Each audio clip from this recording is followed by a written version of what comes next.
Alright, we are in the summer greenhouse and our fan went out, so I ordered this Vevor greenhouse fan, proper.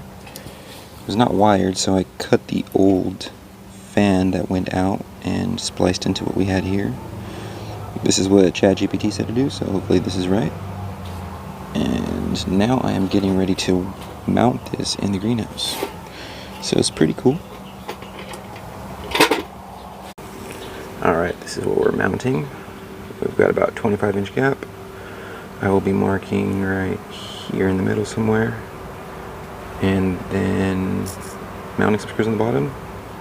And mounting into this bottom piece of aluminum. Let's see how it goes. Alright, so we had to find some screws. I think these will work here. These are going to be mounted on that bottom plate. Alright, backside, we are now cutting out a hole to get her through.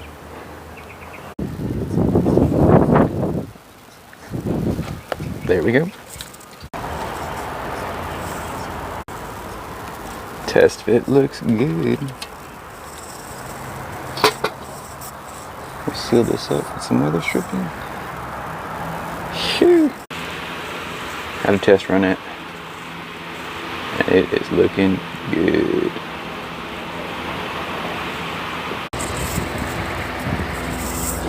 Bolts are in. Just two right now. This is pretty snug to where this is just kind of holding the weight of the whole unit. Yeah, feels good. We got a fan now.